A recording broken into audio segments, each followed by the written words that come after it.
उसी समय उसके फोन पर एक नया मैसेज आया।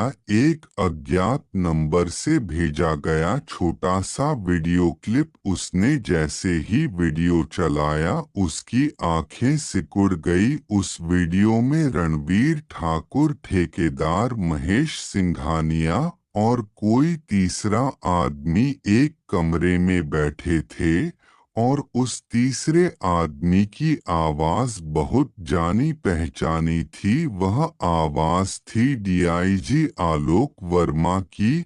और उसी पल आर्य को समझ आ गया कि अब यह लड़ाई सिर्फ एक भ्रष्ट थानेदार की नहीं रही बल्कि पूरे सिस्टम के खिलाफ एक युद्ध बन चुकी है। वीडियो खत्म होते ही कमरे में कुछ पल के लिए बिल्कुल सन्नाटा छा गया। आर्या ने लैपटॉप की स्क्रीन को ध्यान से देखा, जैसे वह सुनिश्चित करना चाहती हो कि उसने जो सुना वह सच में वही था। वीडियो में एक धुंधली सी मीटिंग दिखाई दे रही थी। कमरा शायद किसी गेस्ट हाउस का था। टेबल पर शराब की बोतलें रखी थी और रणवीर ठाकुर के साथ ठेकेदार महेश सिंघानिया बैठा था। तीसरा आदमी कैमरे में साफ नहीं दिख रहा था, लेकिन उसकी आवाज साफ सुनाई दे रही थी। फिक्र मत करो,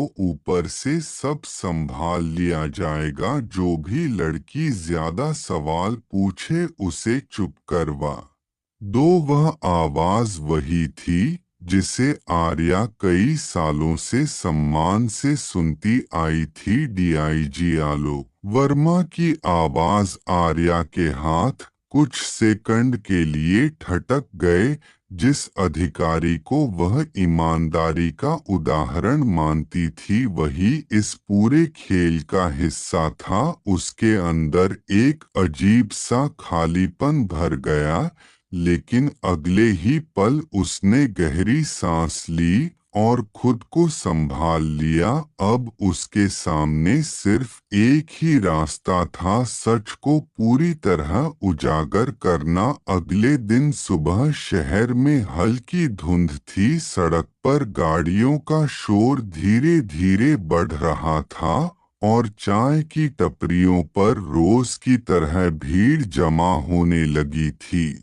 सोनाली बनी आर्या फिर उसी रास्ते से कॉलेज की तरफ जा रही थी, लेकिन आज उसका मन पूरी तरह अलग था। अब उसे पता था कि रणवीर ठाकुर सिर्फ एक मोहरा है, असली ताकत कहीं और बैठी है। चौक के पास पहुंचते ही उसने देखा कि पुलिस की जीप पहले से ज्यादा चमकाई हुई खड़ी थी। रणवीर ठाकुर बोनट पर बैठा सिगरेट पी रहा था और उसके साथ महेश सिंघानिया और पार्षद सुरेश पाल भी थे। जैसे ही आर्या वहां से गुजरी रणवीर मुस्कुराया। देखो, हमारी क्रांतिकारी छात्रा फिर आ गई, महेश ने धीमी आवाज में कहा। ठाकुर साहब, यह लड़की कुछ ज्यादा ही बहादुर है, ध्यान रखना पड़ेगा।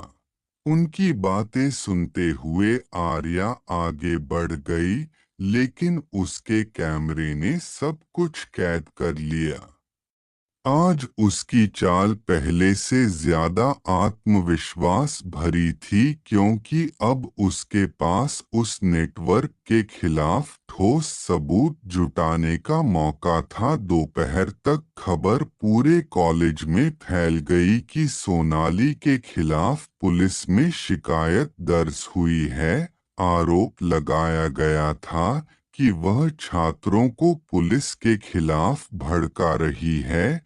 प्रिंसिपल ने उसे ऑफिस में बुलाकर चेतावनी दी। देखो बेटा, हमें कोई झगड़ा नहीं चाहिए, पुलिस से उलझना ठीक नहीं होता। आर्या ने सिर हिलाया, लेकिन उसकी आंखों में वही दृढ़ता थी। कॉलेज से निकलते वक्त उसने देखा कि दो अनजान आदमी दूर खड़े उसे घूर रहे हैं। उनमें एक ने फोन पर किसी से कहा, हाँ वही लड़की है, नजर रखो। यह साफ था कि अब उस पर निगरानी रखी जा रही थी। शाम को जब वह कमरे पर पहुंची तो राम दुलारी अम्मा फिर चिंतित थी। बेटी, आज फिर वही लोग आए थे, पूछ रहे थे तू कब लौटती है, कहाँ जाती है। अम्मा की आवाज में डर साफ झलक रहा था। आर्या ने उन्हें ढांढस बंधाया, लेकिन अंदर ही अंदर उसे महसूस हो रहा था कि खेल अब ज्यादा खतरनाक हो चुका है। उसी रात उसके फोन पर एक और कॉल आया। इस बार आवाज बिल्कुल शांत थी, लेकिन उसमें एक ठंडी धमकी छुपी थी। तुम बहुत आगे निकल आई हो आर्या। यह सुनकर वह कुछ पल के लिए चुप रह गई। कॉल करने वाला उसकी असली पहचान जानता था। दूसरी तरफ से वही आवाज फिर आई, कुछ फाइलें बंद ही अच्छी लगती हैं। अगर तुमने यह मामला आगे बढ़ाया तो नुकसान सिर्फ तुम्हारा नहीं होगा। कॉल कट गया। आर्या कुछ सेकंड तक फोन को देखती रही। यह आलोक वर्मा की आवाज थी। अब शक की कोई गुंजाइश नहीं बची थी। उस रात उसने अपनी डायरी खोली और अब तक जुटाए सारे सबूतों को व्यवस्थित करना शुरू किया। वीडियो रिकॉर्डिंग, ऑडियो क्लिप, दुकानदारों के बयान और वह नया वीडियो जिसमें आलोक वर्मा की आवाज थी। बाहर अचानक तेज बारिश शुरू हो गई थी। बिजली की चमक खिड़की के शीशे पर पड़ रही थी और हर चमक के साथ कमरे की दीवारें कुछ सेकंड के लिए उजली हो जाती थी। आर्या को महसूस हो रहा था कि यह सिर्फ एक भ्रष्ट पुलिस थाने की कहानी नहीं रही, अब यह उस पूरे सिस्टम की कहानी बन चुकी थी जहां ऊपर बैठे लोग अपने फायदे के लिए कानून को मोड़ते हैं। लेकिन उसी पल उसके दिमाग में एक विचार आया, अगर सच को सामने लाना है तो सिर्फ सबूत काफी नहीं होंगे, उसे ऐसा मंच चाहिए जहां पूरा शहर देख सके कि क्या हो रहा है।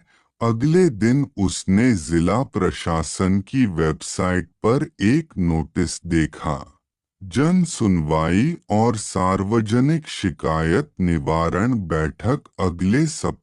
जिला सभागार में यह वही मंच था जहां आम लोग अपनी शिकायत सीधे प्रशासन और मीडिया के सामने रख सकते थे। अचानक उसके मन में एक योजना बनने लगी। अगर वह इस पूरे नेटवर्क के सबूत उसी मंच पर पेश कर दे तो कोई भी उन्हें दबा नहीं पाएगा।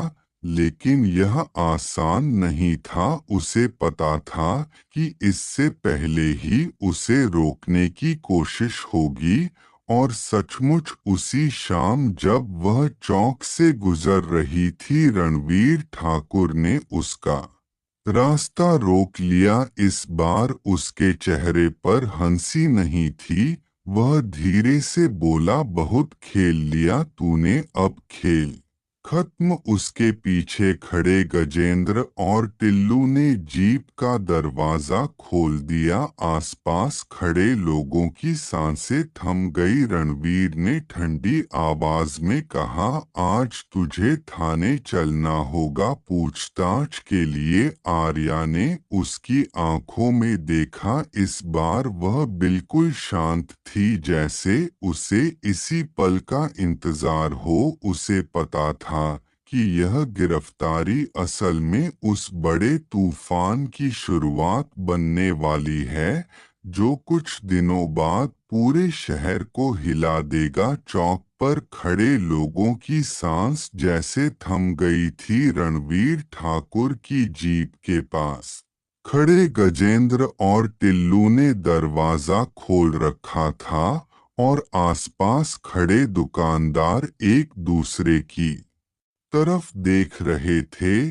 कोई कुछ बोल नहीं रहा था, लेकिन हर किसी की आंखों में वही पुराना डर झलक रहा था। रणवीर ने सोनाली यानी आर्या की तरफ झुककर धीमी आवाज में कहा, चल ज्यादा ड्रामा मत कर, पूछताछ करनी है। उसकी आवाज में वही ठंडा अहंकार था। आर्या कुछ पल तक उसे देखती रही, फिर बिना विरोध किए जीप की तरफ बढ़ गई। उसके चेहरे पर हल्की सी मुस्कान थी, जिसे शायद वहां मौजूद किसी ने ध्यान से नहीं देखा। उसके बैग में लगा कैमरा अब भी रिकॉर्ड कर रहा था। रणवीर को लगा कि उसने आखिरकार इस लड़की को दबा दिया है, लेकिन असल में वह खुद उस जाल में फंस रहा था जो धीरे धीरे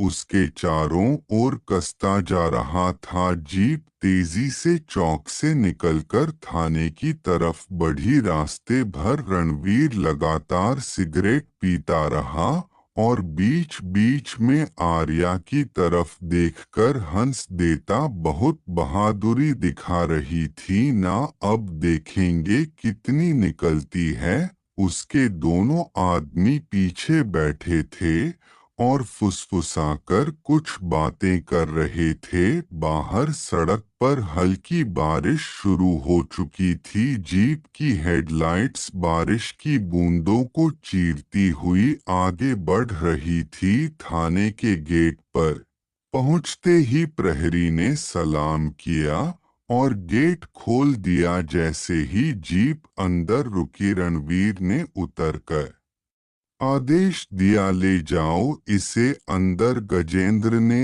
आर्या का हाथ पकड़कर उसे दफ्तर के अंदर ले गया। कमरे में धूल से भरी फाइलें, टूटी कुर्सियां और दीवार पर टेढ़ा लटका राष्ट्र चिन्ह, सब कुछ जैसे उस जगह की सच्चाई बयान कर रहे थे।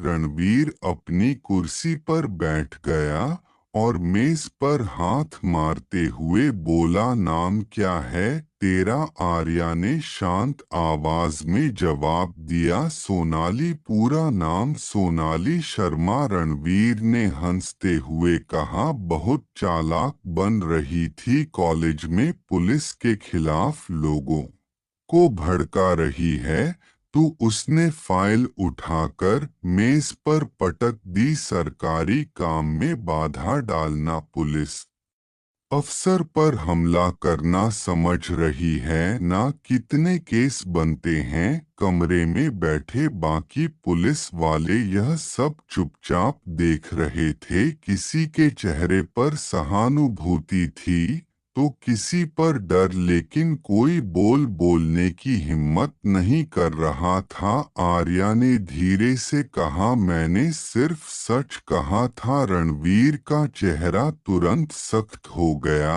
वह कुर्सी से उठकर उसके पास आया और बहुत करीब आकर बोला, इस शहर में सच वही होता है जो हम बोलते हैं। उसने गजेंद्र को इशारा किया, लॉकअप में डाल दो इसे, रात भर बैठेगी तो अकड़ अपने आप निकल जाएगी। गजेंद्र ने ताला खोला और आर्या को थाने के पीछे बने पुराने लॉकअप में धकेल दिया। अंदर सीलन की बदबू थी और दीवारों पर जाले लटक रहे थे। फर्श पर टूटी ईंटों के टुकड़े और गंदगी फैली हुई थी। गजेंद्र ने बाहर से ताला लगा दिया और हंसते हुए बोला, सुबह तक समझ आ जाएगा कि पुलिस से पंगा लेने का क्या मतलब होता है। बाहर रणवीर और उसके